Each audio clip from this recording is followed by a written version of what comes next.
시편 11편 1절부터 7절까지 말씀을 통해서 견고한 터라고 하는 주제로 오늘의 말씀을 나누겠습니다. 먼저 제가 요절이 되는 3절, 4절 이 중심 말씀을 한 번 더 봉독하고 말씀을 시작하겠습니다. 터가 무너지면 의인이 무엇을 하랴? 여호와께서는 그의 성전에 계시고 여호와의 보좌는 하늘에 있으며 그의 눈이 인생을 통촉하시고 그의 안목이 그들을 감찰하시도다. 아멘. 옛말에 이런 말이 있습니다. 소 잃고 외양간 고친다 라는 말이 있죠. 여러분, 소를 잃게 되면 옛날 농경사회에서의 전재산을 잃은 것과 마찬가지입니다. 또 앞으로 살아갈 일이 그 소로 말미암아 경작에 큰 역할을 감당하였던 터라 소를 잃는 것이면 다 잃는 것이었습니다. 앞으로 살아갈 희망조차도 잃어버리는 것이었죠. 여러분, 그렇게 되면 하늘을 쳐다보고 보통의 사람들이 다 하늘을 원망하고요, 현실을 바라보고 망연자실 울상만 지을 수밖에 없는 것이 현실이었습니다. 그러할 때 생겼던 말이 소 잃고 난 다음 외양간 고친다. 이건 후회할 일을 만들지 말라라고 하는 교훈 속에 이러한 말이 생겨난 것이요. 여러분, 제가 초등학교 때쯤일까요? 대중가요에 유행하는 곡 중에 안 되는 줄 알면서 왜 그랬을까라고 하는 쿨 시스터즈라고 하는 가수를 통해서 유행되었던 노래가 있어요. 그 가사를 제가 조금만 더 이렇게 읽어드리면 이렇습니다. 도서관에 간다고 공원길에서 살금살금 데이트만 하고 와서는 밀린 숙제 못하고 킁킁대다가 그만 사르르 잠이 들었네. 후렴구가 이렇게 재미나게 나가요. 안 되는 줄 알면서 왜 그랬을까? 안 되는 줄 알면서 왜 그랬을까? 이제는 후회해도 어쩔 수 없어요. 이게 1절 가사고 후렴입니다. 2절의 가사도 조금 더 읽어드려 볼게요. 시끄러운 찻집에 홀로 앉아서 메모지에 낙서만 하고 있다가 시험지를 받아드니 아는 게 없어 또르르르 연필만 굴리고 있네. 이게 2절이고요. 3절도요. 아주 교훈적으로 지어 놓았습니다. 남보다 열심히 공부해야 행복에 찬 미래가 약속되는데 매일매일 놀면서 어찌하려나 이래서는 안 되네. 정말 안 되네.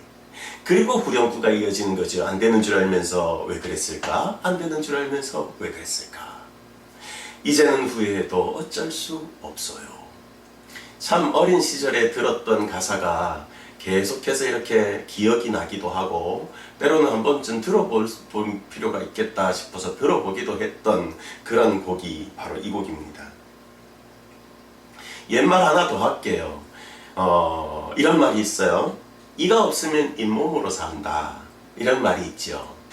여러분, 그럴 수 있습니다. 그죠? 이가 없으면 잇몸으로 좀 딱딱한 음식을 난 이가 성한 사람들보다 못 먹을 뿐이지요. 그러나 잇몸으로 어느 정도 또 우리가 필요한 영양소를 섭취할 수 있어요. 그러면 이가 없으면 잇몸으로 사는데 잇몸이 무너지면 어떡할까요, 여러분?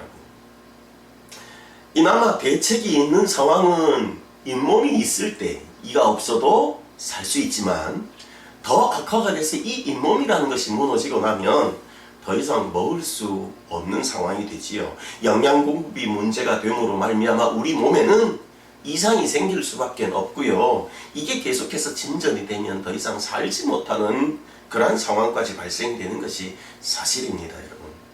여러분, 이와 같은 상황들을 연상해 보십시오. 오늘 주제가 터가, 견고한 터가 굉장히 중요하기 때문에 견고한 터 이렇게 제목을 잡았거든요. 여러분, 일본 후쿠시마에서 원전이 이렇게 사고가 크게 생긴 적이 있어요. 이와 같은 일들을 우리는 인재다 이렇게 말을 하는데 이런 인재를 생각해도 마찬가지고요. 지진과 같이 사람이 어찌할 수 없는 큰 자연재해를 생각해 봐도 어찌할 수 없는 겁니다. 터가 무너지고 터가 흔들리면 그 다음은 어떻게 할 거냐. 이 대책에 대해서는 상당한 고민이 필요합니다. 결국 그 터가 무너지면 아무것도 할 수 없는 상황이 되더라 라는 것에까지 우리는 쉽게 결말을 지을 수 있어요. 그 결말은 우리의 삶 가운데 상당히 가까이에 있다라는 것을 우리는 깨달을 수밖에 없게 되는 거지요. 여러분, 우리들이 살아가는 인생 역시도 마찬가지입니다. 내 몸이라고 하는 장막이 무너지면 그 다음 어떻게 되나요? 흔히들 말하는 끝입니다. 나라가 망하면 어떻게 되나요? 전쟁이 나면 어떻게 될까요? 아니, 우리가 살아있으면서 우리의 현실로 조금 돌아와서 돌이켜서 생각해보죠. 코로나가 발생했어요. 어떻게 되지요? 어떻게 해야 하지요? 여러분, 코로나가 발생해서 여느 분야에도 다 마찬가지입니다만은 특별히 우리 신앙하는 사람들이 많이 걱정하는 것 중에 하나는 교회가 이제는 어떻게 하지? 이라는 문제예요. 교회에 이제껏 없었던 위기가 발생했다. 그렇다면 믿음을 가지고 있는 사람들이 하나님을 향하여 기도하고 하나님을 향하여 섬기며 우리의 생명 그것 용서받은 의인으로 살아간다라고 하는 그 의인들은 과연 어떻게 해야 될까요? 어떻게 살아갈까요? 그게 문제지요. 여러분, 각자들이 반응이 다른 것을 발견합니다. 세태 속에 여러분, 성도들도 각자가 생각하는 바 또 그에 따라 결론 지어서 자신의 삶의 패턴을 정하는 바가 다르고요. 그뿐이 아니죠. 목회자들도 마찬가지예요. 어떻게 생각하고 어떻게 성경을 해석하며 현실적으로 그 성경을 어떻게 적용하느냐라는 것에 따라서 자신들이 결론을 내린 것에 따라 자신의 행동마저도 이렇게 결정짓는 그런 모습들을 보는데 그것이 각자 다르더라라는 것을 발견하게 돼요. 여러분, 다르다라는 것이 영 틀려버린 건 아닙니다. 다른 건 참 괜찮은 것 같아요. 틀렸다와 다르다는 다르잖아요. 그죠? 네. 네. 다른 것은 괜찮은데 그 괜찮다는 것에서는 반드시 조건이 있습니다. 다를 수 있는 것이 너무 좋은 건 각자 역할들이 다르다는 거죠. 각자 역할들을 다르게 감당해야 된다는 의미죠. 각자 다르게 생각했고 각자 다르게 행동하니까 그게 틀린 게 아니라면 각자에게 주어진 역할들을 여전히 잘 감당하는 것도 의무, 어쩌면 그에게 따르는 고유한 권한 같은 것이 된다, 이렇게 생각이 듭니다. 여러분, 오늘 시편 11편은 다윗의 시로 잘 알려져 있습니다. 사울을 피하여서 이스라엘의 다음 왕이 되도록 준비되어 가고 있는 다윗에게 사울을 피해 그 죽음을, 그 위기를 모면하기 위해서 계속해서 도망다니던 그 시절이 배경으로 돼서 그의 매일매일의 삶은 위험하기 짝이 없습니다. 순간순간마다가 위기일 수밖에 없는 삶이 이때의 다윗의 환경이었습니다. 그러나 그는 그 많은 위기 속에서도 다윗은 여전히 위에 계신 하나님을 의지합니다. 그 믿음을 보입니다. 그에게 피하면서 결국 그가 다른 시편에서 노래하기를 여호와께 피하는 자는 복이 있나니 라고 자신의 신앙적인 결론 같은 그런 교훈을 우리에게 남겨주고 있지요. 하지만 이렇게 말할 때에 오늘 시편 내용에서 보면 앞절에서도 1절, 2절 나는 여호와께 피했는데 사람들이 뭐라 그래요? 사람들의 말은 지금은 네가 여호와 앞에 피할 때가 아니다. 여호와께 예배하고 여호와께 기도할 때가 아니다. 하나님 앞이 아니라 이 지금은 자기 자신의 안전을 위해서 처신해야 한다. 이런 말을 하는 거죠. 요즘에 믿음의 사람들에게 어쩌면 큰 경종이 될 만한 말입니다. 지금은 교회가 숨죽일 때야. 지금은 우리 믿음이 조용히 있을 때야. 지금은 내 사업을 먼저 일으키고 지금은 내가 성공하는 게 먼저고 그 다음이 하나님. 그래, 내가 하나님 잊은 건 아니야 라고 하는 명분을 앞세워서 하나님이 저만치 차선으로 뒤로 밀려나고 우선은 나의 성공, 나의 입지, 나의 조건들을 세우는 것이 먼저가 되어버린 세상이지요. 여러분 다윗과 빗곤 견주어서 보면 이 말이 이 우리의 상황이 얼마나 위험천만한 상황인지를 이해를 할 수 있을 것이라 생각이 듭니다. 4절 말씀을 다시 한번 제가 읽기를 원합니다. 여호와께서는 그의 성전에 계시고 여호와의 보좌는 하늘에 있으며 그의 눈이 인생을 통촉하시고 그의 안목이 그들을 감찰하시도다. 이렇게 기록됩니다. 여호와는 성전에 계시답니다. 여호와의 보좌는 하늘에 있답니다. 그리고 그분의 눈이 인생을 통촉하시고 그의 안목이 그들을 감찰하신다. 참 깊이 묵상해야 될 귀한 말씀이라 여겨집니다. 하나님이 인생에게 맡기신 역할이 있고 그분이 행하시는 역할도 있다라는 것도 가르치고 있습니다. 다행히도 그분은 인생을 감찰하시면서 두루 살피시고 아시는 것에만 그치는 게 아니라 통촉하시는, 그러니까 긍휼을 베푸시고 사랑이 우선되는 그러한 속성을 지니신 거룩하신 분이다 라는 거예요. 그러니까 히브리인들의 가지고 있는 사고관념처럼 하나님은 우리 인생을 보기만 하는 게 아니고요, 듣기만 하는 게 아니고요, 아시기만 하는 게 아니고요, 보고 듣고 아시는 하나님, 그분이 한 하나님이에요. 이 한 하나님, 보고 듣고 하시는 하나님을 우리는 한시도 잊어서는 안 된다는 사실이지요. 그래야 여러분, 우리가 밟고 서는 터가 견고합니다. 예, 근본적으로 진정한 터는 하나님이시기 때문에 그래요, 여러분. 다윗의 말을 다시 한번 정리하면 이렇죠. 하나님은 그 높은 보좌에 앉으신 분이시고 사람이 어디에 있든지 그를 살피시는 분이시고 눈여겨보시는 분이시다 라는 이야기입니다. 그 어떤 순간도 하나님의 눈을 피할 수는 없다라고 다윗이 고백하고 있는 거예요. 그렇기 때문에 하나님 앞에 끝까지 의롭게 서는 자가 되어야만 되는 것이 우리의 입장인 겁니다. 반대로 생각해 볼게요. 그 감찰하심은 용서받아 의인이 된 믿음의 사람들 우리에게도 우리에게 적용되는 말씀이긴 합니다만은 딱 거기에 범주에 끝나는 것이 아닙니다. 그 감찰하심이 어디까지 있냐면 악인에게도 있고, 후반부를 읽으면 그러잖아요. 악인에도 있고 그 악인의 길은 결국 그 죄에 대하여서 심판받게 될 거다라고 하는 결론을 오늘 시편 마지막은 주장하고 있는 겁니다. 조금 예를 들어서 이 말을 적용 삼아 다윗의 삶으로 한번 견주어서 볼게요. 다윗 그러면 누구와도 견줄 수 없을 만큼 뛰어난 왕이잖아요. 그죠? 훌륭한 왕이에요. 그죠? 예. 그런데 어느 날 그가 맥없이 추락하는 모습을 보여줍니다. 익히 잘 알고 계시지만 자기 자신을 따르는, 자기에게 충성을 다하는 그 충신의 아내를 겁탈하는 거예요.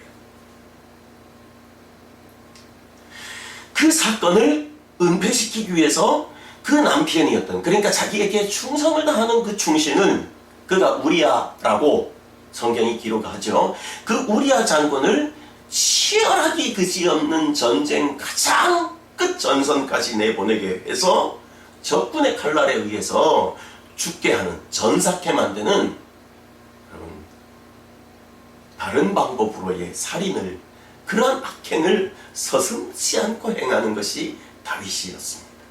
참 악하지요. 성군이라고 말할 수 없을 사람인데, 근데 우리는 그를 성군이라고 말합니다. 그 성군이라는 다윗이 이런 간음죄, 살인죄 이런 걸 연이어 저질렀던 그런 행적을 그의 삶 가운데서 우리가 보고 있는 거죠. 여러분, 이스라엘의 터, 그러면 이때 당시로는 뭐 이후도 오랫동안 많은 사람들이 그렇게 생각합니다만은 이스라엘의 터, 그가 누구냐? 그러면 다윗, 이렇게 꼽는 바가 있습니다. 그 이스라엘의 터라고 여겨질 만한 다윗이라는 그 성군이 무너지니까 나라 전체가 흔들려 버리는 모습, 우리가 성경을 통해서 보잖아요. 예를 들어 좀 이렇게 조금만 설명해 볼까요? 이게 진짜 터가 뭔가라는 것들을 제대로 이렇게 묵상하게 만드는 것인데요. 그때 당시 사람들이 터쯤 되는 사람이라고 알고 있었던 다윗이 무너지니까 생기는 현상 보세요. 다윗이 왕이고 그의 자녀들은 왕자고 공주잖아요.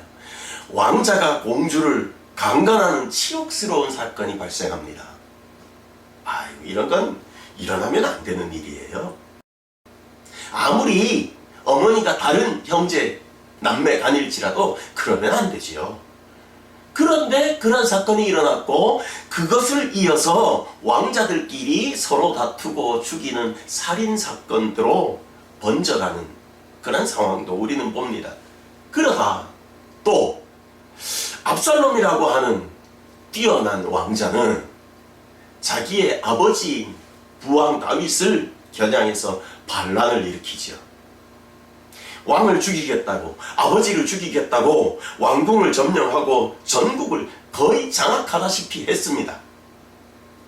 그런데 하나님의 도우심으로 겨우 나라는 건지고 체면은 어느 만큼 회복했는지는 몰라도 어쨌든 그가 성군이라고 하는 이름에 걸맞지 않을 만큼 충성스러운 부하 우리아를 전장에 내보내서 죽게 만드는 살인죄, 그 전에 저질렀던 간음죄를 은폐하기 위해서 이마만큼 무너졌던 그 죄값을 혹독하게 치러내야 했던 모습이 다윗의 인생 가운데 우리가 그려보고 있는 그런 내용이라고 할 수 있습니다. 여러분, 저는 이렇게 빨리 결론을 내리고 가고 싶어요.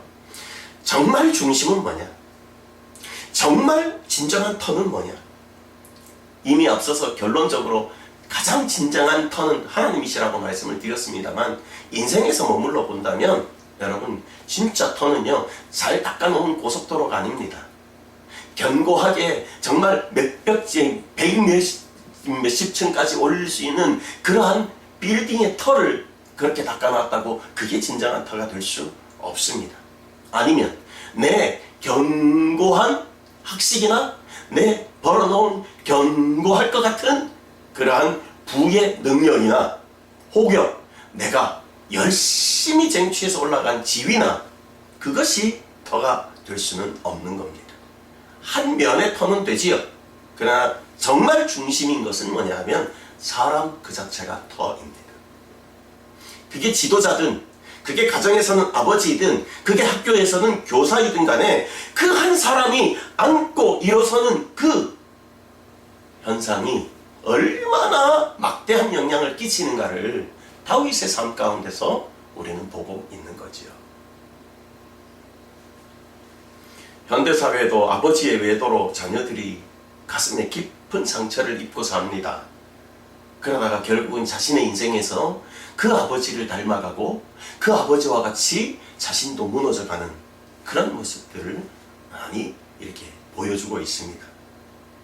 지도자의 비인격적인 처신 때문에 민중의 삶이 내가 이렇게 사람들 못하리라고 형편없이 의지가 풀리고 무너져 내리는 모습도 우리는 현대사회를 살아가면서 왕왕 경험하는 일이지요. 그래서 잠언 11장 11절엔 이런 말씀으로 기록을 하고 있습니다. 성읍은 정직한 자의 축원으로 인하여 진흥하고 악인의 입을 인하여 무너지느니라. 이렇게 기록합니다. 에스겔 33장 24절에도 이런 말씀이 기록되어 아브라함 한 사람이라도 이 땅을 기업으로 얻었나니. 멋있는 일이 아니겠어요? 근데 반대편 면도 이렇게 기록합니다. 로마서 5장 12절에는 한 사람으로 말미암아 죄가 세상에 들어오고 그러면서 사망이 왔나니 이렇게 기록하죠. 이걸 뭘 말합니까? 한 사람 아담으로 말미암아 죄가 세상에 들어왔고요. 그 죄로 말미암은 죄값으로 사망이 왔습니다. 우리 인생에게 닥쳐진 불행의 모습입니다. 그러나 한 사람으로 말미암아 그 다음 오는 이 새 아담은 예수 그리스도로 말미암아 사망에서 생명으로 옮기는 구속의 역사를 우리에게 보여주고 온전한 회복, 그러니까 죄가 들어와서 그 죄값으로 말미암은 사망이 들어오기 이전에 하나님과 함께 동고동락할 수 있는 그러한 온전한 회복, 생명의 회복, 생명의 재창조의 역사가 누구로 말미암았다고요? 그리스도 예수 한 사람으로 말미암아입니다. 이건 어떤 면에서는 한 사람 자신이 지진이다 이렇게 말할 수 있을 그런 내용이에요. 여러분 구약 성경에서도 이런 면면들은 많이 봅니다만은 한 사람 에스더로 말미암아서 히브리 민족 전체가 구출받지 않습니까? 그죠? 네. 반면에는요, 탐욕스러운 아하간이라고 하는 한 사람, 온 민족이 하나님 주신 약속 그것을 향하여 전진 온 마음을 모아가지고 같이 가자 했는데 혼자 이건 내 배 부를 일이야 라고 탐욕을 부리다가 아이성 전투에서 36명이라고 하는 적지 않은 인원이 사륙을 당하는 수치, 어이없게도 이로 말미암은 여호와의 군대는 패전을 감당하는 그런 수치를 당하고 말았던 사건도 우리가 보고 있습니다. 자, 긴 이야기가 우리에게 시간상 주어지지 않고요. 어쨌든 정리해보면 이렇습니다. 여러분과 저는 왜 이곳에 있을까요? 내가 선 자리를 한번 생각해 보시면 좋겠어요. 오늘 견고하게 서야 할 터에 대해서 생각할 주제가 참 많은데 이 터가 무엇인가 라는 것들을 나는 깊이 생각해야 됩니다. 그리고 진정한 터가 되시는 하나님 있지 아니한 가운데 그 하나님이 맡기신 이 세상 가운데서도 정말 인생 가운데서는 진정한 터가 될 만한 것이 무엇이 있을까에 나 자신이 터로서의 의미가 바르게 정립되어 있는가를 잘 찾아가시는 우리가 되기를 바랍니다. 이스라엘의 하나님을 섬기는 인생들이 진정한 터가 다윗이라고 여겼던 것처럼 세상이 어쩌면 저나 여러분들을 터라고 여길지도 모릅니다. 아니, 내 자신이 나를 터라고 여길 줄 알아야 됩니다. 하나님 없는 터가 아니고요. 진정한 터 되시는 하나님의 주시는 은혜 가운데 견고히 서 있는 이 땅을 하나님께로 인도할 귀한 터로서의 나, 그게 여러분들의 믿음의 시각에서 발견되어지기를 바랍니다. 이 터로서의 의인이 어찌 행해지는지에 따라서도 많은 것이 달라지는 그 영향력에도 주의를 기울이며 살아갈 수 있기를 바랍니다. 그리고 그 터된 인생을 진정한 터가 되신 하나님이 바라보시고 통촉하시고 우리를 긍휼히 여기시고 그뿐만이겠어요? 감찰하시는 공의의 하나님이신 것을 반드시 잊지 않고 기억하는 우리가 되었으면 참 좋겠습니다. 다윗을 통해 보는 것처럼 그도 우리와 다름없는 넘어질 수밖에 없는 연약한 성정이었어요. 그가 비록 성군이었지만 그도 역시 허물이 있고 죄가 있는 사람이었다 이런 말이지. 그러나 그가 결단하고 중심을 둔 것이 온전한 터이면서 승리의 기반인 것을 우리가 잊지 않아야죠. 기억해야 되지요. 그것을 바라보면서 배워야 하지요. 그를 통해서 끝까지 온전한 터이신 하나님께 피하는 그 믿음으로 우리도 다윗처럼 견고하게 서야 될 줄 믿습니다. 세상의 미약한 터에 의지할 것이 아니라 내 자신이 의인으로서의 터가 되어서 내게 맡겨진 내 직무와 사명과 역할에서 내 가정과 교회를 세우고 내 나라와 민족을 세우는 참다운 믿음의 사람들이 되어지시기를 주 예수의 이름으로 간절히 축복합니다. 아멘. 기도하겠습니다.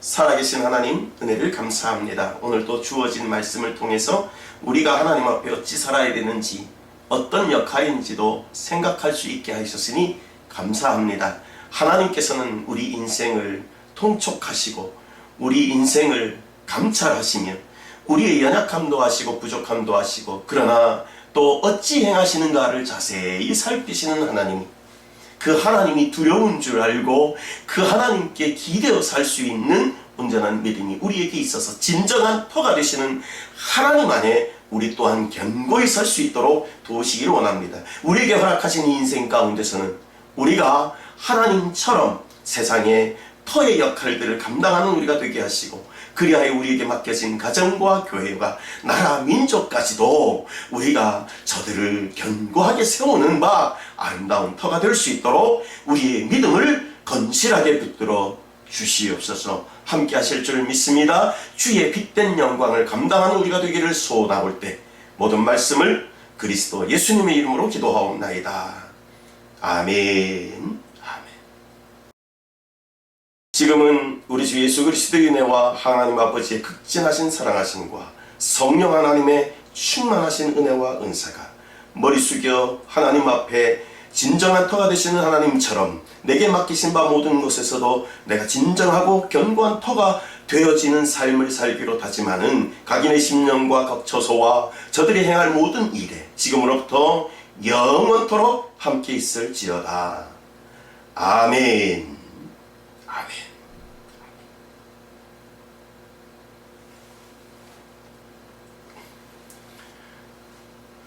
감사합니다. 예배 잘 마쳤습니다. 다음 주에 또 기쁘게 만나겠습니다. 샬롬.